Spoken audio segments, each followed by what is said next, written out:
டெல்லிக்கு ராஜா யார் என்ற கேள்விக்கான விடை கிட்டத்தட்ட நாம் நெருங்கிவிட்டோம். உறுதிப்படுத்த இன்னும் சில நிமிடங்களில் கூட நாம் அதை உறுதிப்படுத்தி விடலாம். பாஜக 27 ஆண்டுகளுக்கு பிறகு அங்கு அதீத இடங்கள் 36 என்ற எண்ணிக்கையும் தாண்டி முன்னிலை வகித்துக் கொண்டிருக்கிறார்கள். இப்படியே செல்லக்கூடிய பட்சத்தில் அங்கு பாஜக 27 ஆண்டுகளுக்கு பிறகு டெல்லியை கைப்பற்றுகிறது என்ற வரலாற்று செய்தி என்பது பதிவாக இருக்கின்றது. அதற்கு முன்பாக மிக முக்கியமான செய்தி பார்த்துக் கொண்டிருக்கும். ஆம் ஆத்மிக்கு மிகப்பெரிய பின்னடைவாக இருந்தாலும் கூட அங்கு இருக்கக்கூடிய சில முக்கியமான தொகுதியை பொறுத்தவரையில் முக்கிய வேட்பாளர் பின்னடைவாகவும் சில வேட்பாளர்கள் முன்னிலை வகித்துக் கொண்டிருக்கிறார்கள். அந்த வகையில் நாம் பார்த்துக் கொண்டிருக்கக்கூடிய இந்த திரையில் பார்த்துக் கொண்டிருக்கக்கூடிய சத்யேந்தர் ஜெயின் மிக முக்கிய வேட்பாளராக ஆம் ஆத்மியில் பார்க்கப்பட்டார். அவர் சகூர் பஸ்தி தொகுதியில் முன்னிலை வகித்துக் கொண்டிருக்கிறார். புதுடெல்லியில் அரவிந்த் கெஜ்ரிவால் பின்னடைவாக இருந்தாலும், கல்காஜி தொகுதியில் அதிசி பின்னடைவாக இருந்தாலும், மணீஷ் சிசோடியா பின்னடைவாக இருந்தாலும் கூட சில முக்கியமான வேட்பாளர்கள் முன்னிலை வகித்துக் கொண்டிருக்கிறார்கள். அதே போன்று ஜனக்புரி தொகுதியில் ஆம் ஆத்மி வேட்பாளர் மணீஷ் சிசோடியா மிக முக்கியமான வேட்பாளர் மணீஷ் சிசோடியா பின்னடைவு என்பது ஆம் ஆத்மிக்கு மிகப்பெரிய பின்னடைவாக பார்க்கப்படுகிறது.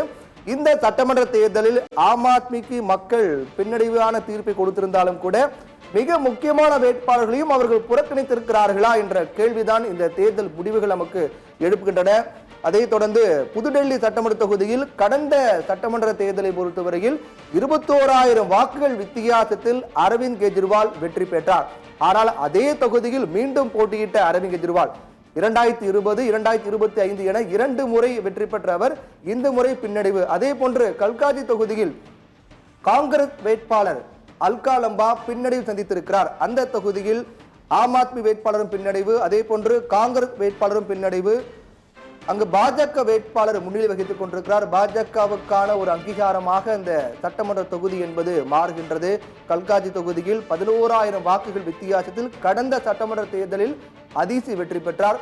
அவர் இந்த சட்டமன்ற தேர்தலில் பின்னடைவு. அதே போன்று காங்கிரசினுடைய மிக முக்கிய வேட்பாளராக பார்க்கப்பட்ட அல்கா லம்பாவும் பின்னடைவு கல்காஜி தொகுதியில். அந்த தொகுதியில் பாஜக வேட்பாளர் ரமேஷ் பிதுரி முன்னிலை வகித்து வருகிறார். இப்படியாக சில முக்கியமான தொகுதிகள் 70 தொகுதிகளில் மிக முக்கிய வேட்பாளர்கள் முக்கியமான தொகுதியில் நாம் முன்னிலை பின்னடைவு பார்த்து வருகின்றோம். புதுடெல்லி தொகுதியில் ஏற்கனவே கூறியது போன்று அங்கு காங்கிரஸ் வேட்பாளரும் பின்னடைவு, ஆம் ஆத்மி வேட்பாளரும் பின்னடைவு, பாஜக அங்கு முன்னிலை வகித்துக் கொண்டிருக்கிறது. பாஜக சார்பாக போட்டியிட்ட பாஜக வேட்பாளர் அங்கு முன்னிலை வகித்துக் கொண்டிருக்கிறார். கடந்த 2-5 ஆண்டுகளில் அரவிந்த் கெஜ்ரிவால் வெற்றி பெற்ற நிலையில் அந்த தொகுதி மிக முக்கியமான தொகுதியாக பார்க்கப்படக்கூடிய நிலையில் அங்கு பாஜகவுக்கும் அதிக வாக்குகளை மக்கள் செலுத்தியிருக்கிறார்கள். காங்கிரஸையும் ஆம் ஆத்மியும் பின்னடைவுக்கு தள்ளியிருக்கிறார்கள். பின்னடைவு என்பது சொல்வதை விட அரவிந்த் கெஜ்ரிவாலையும் மக்கள் அங்கு தொகுதியில் புறக்கணித்திருக்கிறார்கள் என்ற ஒரு செய்தி தான் இந்த தேர்தல் முடிவுகள் நமக்கு காண்பிக்கின்றன. தொடர்ந்து கல்காஜி தொகுதி பொறுத்தவரையில் 11,000 வாக்கு வித்தியாசத்தில் வெற்றி பெற்ற அதிசி இந்த முறை பின்னடைவு. அந்த தொகுதியில் அதிசி மக்கள் ஏற்றுக்கொள்ளவில்லை என்பதுதான் இந்த தேர்தல் முடிவு என்பது காண்பிக்கின்றது. பாஜகவுக்கு அங்கு மக்கள் ஆதரவு தெரிவித்திருக்கிறார்கள். கடந்த 2-5 ஆண்டுகள் ஆண்டது போதும் தற்போது நாங்கள் பாஜக வேட்பாளரை ஏற்றுக்கொள்கின்றோம் என்று கல்காஜி தொகுதி மக்கள் முடிவு செய்து விட்டார்கள் என்பதுதான் இந்த தேர்தல் முடிவு என்பது காண்பிக்கின்றது. கல்காஜி தொகுதியில் பாஜக வேட்பாளர் முன்னிலை, அதிசி பின்னடைவு. அதே போன்று சகூர் பஸ்தி தொகுதியில் ஆம் ஆத்மி வேட்பாளர் முன்னிலை, சத்யேந்தர் ஜெயின் சகூர் பஸ்தி தொகுதியில் போட்டியிட்ட சத்யேந்தர் ஜெயின் முன்னிலை.